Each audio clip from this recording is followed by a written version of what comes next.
Good afternoon. Can you see us and hear us okay? Yes. Yeah. Excellent, good stuff. As you can see, Rob's on the camera, ready for the match tomorrow. If you want to ask questions, it needs to be a maximum of 3 just because of the amount of interest we have around the game. We have 35 people in attendance. If we start off with Chris Wadden from BBC Sport Wales, please. How are you doing, Rob? You okay? Good, Chris, thank you. Very good. Hope I can squeeze this one in as one for the team. But just checking that there's no new injury news. Everyone present and correct? Yeah, 2 good days training, and we've managed it really well again that we've had to do, and trusting the medical team, and they've got them all ready through the 2 sessions that we needed, and all ready to go. You're a manager now.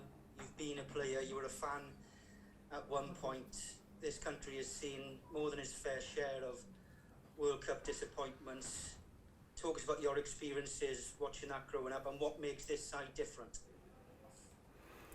Yeah, I think first and foremost they're a great group, absolutely great group, and since I've been working with them, they've not been a minute's problem. You can see why they've had the success that they've had over recent months. You know, that team spirit, camaraderie they've got together, that environment that they've created. The senior players need to take a lot of credit for that.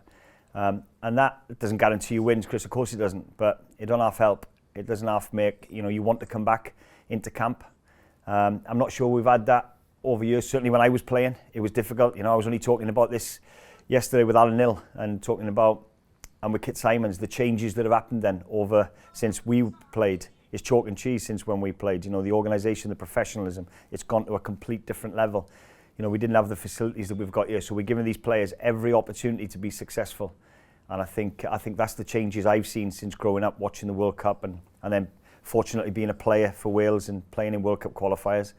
And to be a part of this now it's an unbelievable honour for me. To be leading these players to this stage in a World Cup playoff is an unbelievable honour.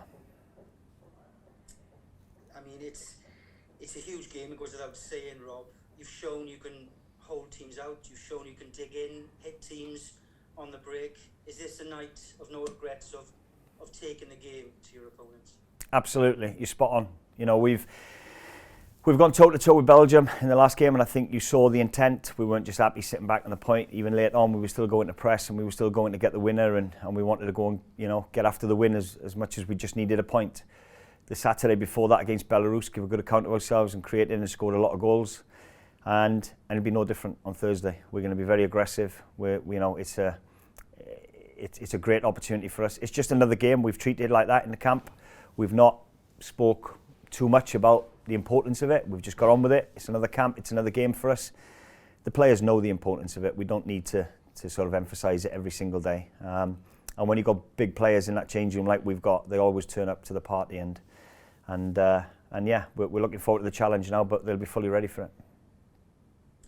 It's a game that it's all or nothing for a group of your players, perhaps the older players and older generation. It could go the way. Wales have never been to extra time or penalties. Is that cropped into the thinking? Well, I think it has to, just because it's a fact. We have to plan for it.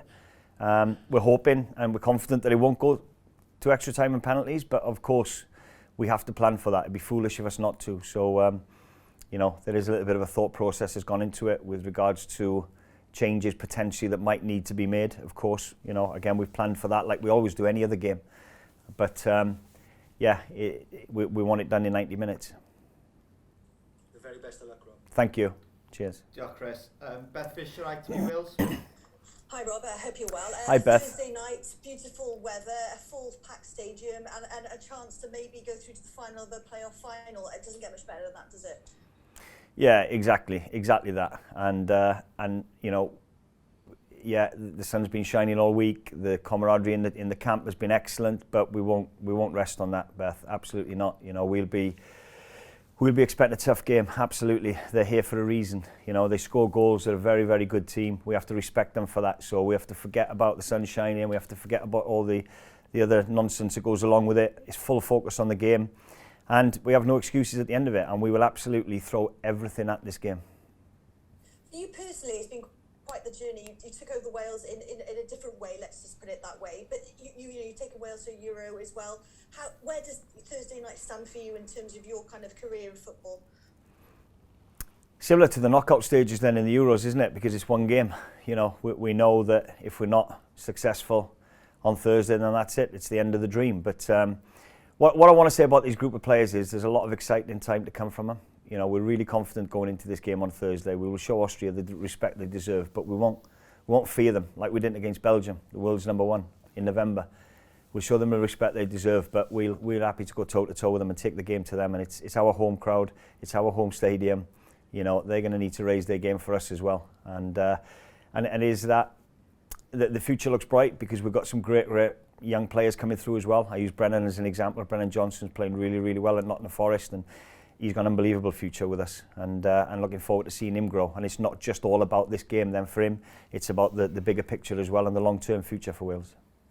Last one from me. I think we spoke after the Belgian game away in the qualifiers, and we spoke about the number of under-21 players there were. And now, almost a year later, kind of give or take, you've got this game, you've got young players stepping up again, you've got the old guard there as well. Is there a better time for Thursday or not? Yeah, again, I see you thinking, absolutely. We've got all the ingredients, haven't we? So, we've got a great group of senior lads. Like every camp I say it, I can't speak highly enough of them. You know, even the Chris Gunters of the world, he knows, you know, he's not going to play every single game when he comes on camp, but what he offers in that changing room is second to none. You know, he's really, really important to us as a group of players, along with some of the other players in there. The great senior players that we've got, but also the younger players coming through and the quality we've got. So yeah, it breeds for success, and that's why we're being successful at this moment in time. And if I'm being completely honest, we're punching above our weight. We are. But you know, we thoroughly deserve to be where we're at. We deserve to be playing against Holland home and away in June. You know, we deserve to be playing against Belgium, Poland, the top teams because we got promoted. We deserve to be in the playoff semi-final of the World Cup because the lads have earned that right. And we've got the balance right at the minute, and we're really looking forward to Thursday. Listen, Wales love punching above their weight. Listen, good luck for tomorrow. Thank you, Beth. Cheers. Diolch, Beth. Lawrence Mora from TalkSport. Hello, Rob. How you doing? Hi, Lawrence. All good. Have you got that pre-match chat for the or team talk ready for the team? Can you give us a little insight into it, perhaps? Now, you've asked me this question before. It just comes from the heart. You know, like I said, we're not going to big it up too much. We've proven in the past the big games, the big players turn up. The Hungary game at home that we needed to win to get promoted, Rambo turns up for us. I know the players are going to be there. They understand the importance of the game. What I say in the changing room before the lads go out will come from the heart. Yeah. You mentioned Aaron there. Obviously, fantastic to see him getting some football under his belt at the weekend for Rangers. But Gareth obviously has a lot of focus. Yeah. The amount of football that he's played in the last few months, how confident are you that he can get through, well, maybe an hour or 90 minutes? Have you got that kind of in your mind going into the game? Yeah, we always have to plan. We always have a plan B. And I think the good thing, the positive thing for Gareth at the minute is, barring the niggle he had, which kept him out of Real Madrid's game against Barcelona and the first day of our camp. Barring that, he's been training, you know, every single day with the team. So he's fit. And he was that fit that he was in a position where they contemplated starting him. So, you know, I'm not worried about his fitness there. Yeah, he's had a little blip with a little niggle that he's had, but he's had 2 good days training, and today he was exceptional. So no worries about his stamina, about his fitness, because I know he's trained for the last few weeks. So no worries or concerns about that. And obviously missing Joe Morale, just looking at the kind of the team lineup, and you seem to always want to or seem to play better as a team. I think from my point of view, anyway, with sort of 2 holding midfielders.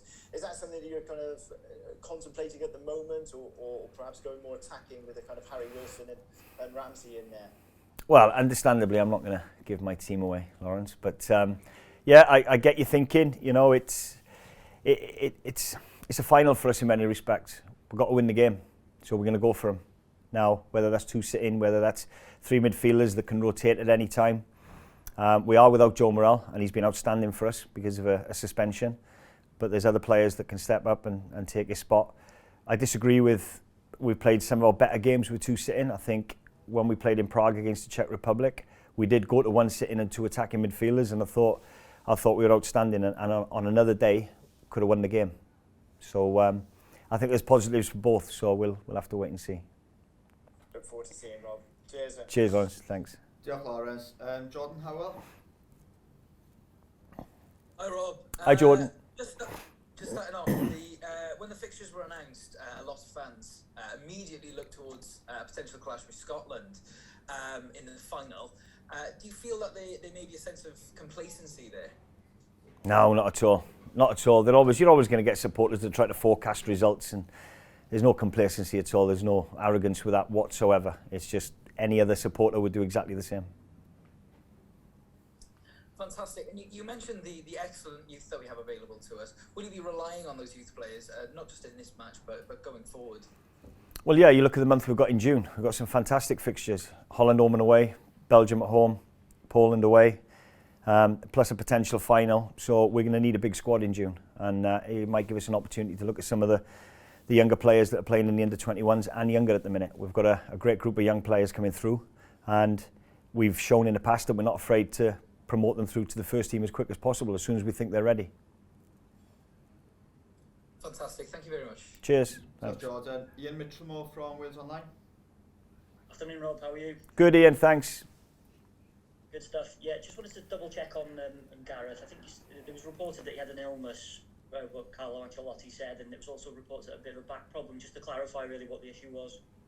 No, he had a slight niggle coming in. I'm not going to go into details and specifics. It's not an issue now. He's fit. He's trained today, so that's behind us, and we're all moving forward. And he's right for the game on Thursday. And just on the goalkeeping situation, it's a big blow, obviously, to lose Danny Ward. But if he does get his 99th cap, Wayne Hennesey, what a servant he's been, and how difficult has it been to him not being involved in the last couple of games and since Danny Ward's been in?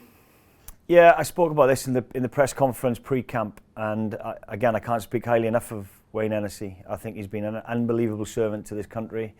It was a difficult decision for me to play Wardy ahead of him, but I made that decision, and Wayne's reaction was first class. You know, he couldn't have been more supportive of. He's going to be disappointed, of course he is. We've all been footballers. We're all footballers that want to play week in, week out, every game for their country. Of course they do. But I thought the way he handled it was with class, and he's got the jersey back, and there's no reservations or concerns whatsoever. Thanks, Rob. Best luck for tomorrow as well. Cheers, thank you. Diolch, Ian. We have a few minutes left, so Gareth Law from The Sun. Hi Rob, Hi Gareth. I know you've given an update there on Gareth. Just wondered how Aaron's done since. I know he played on the weekend, but just how he's recovered from that, and whether he's kind of in the same bracket as Gareth in terms of, you know, contemplating a start, as you said that way. Yeah, I think Aaron's made the right decision to move away from Juventus. It was frustrating for him. He wasn't getting the minutes he wanted, and it made sense for him to go to a big club in Glasgow Rangers. He knows he's going to get minutes. Probably frustrated that he hasn't played as many minutes as he would have liked, being completely honest, but he's off the back of 80 minutes. He scored a goal. He's full of confidence, and he's fully prepared and ready for again Thursday. Super, Rob. Thanks a lot. Cheers, thank you. Diolch, Gareth. I can't see any of the hands up, so we'll be a minute or two really quickly just to switch over, and Gareth will be here shortly. Diolch yn fawr.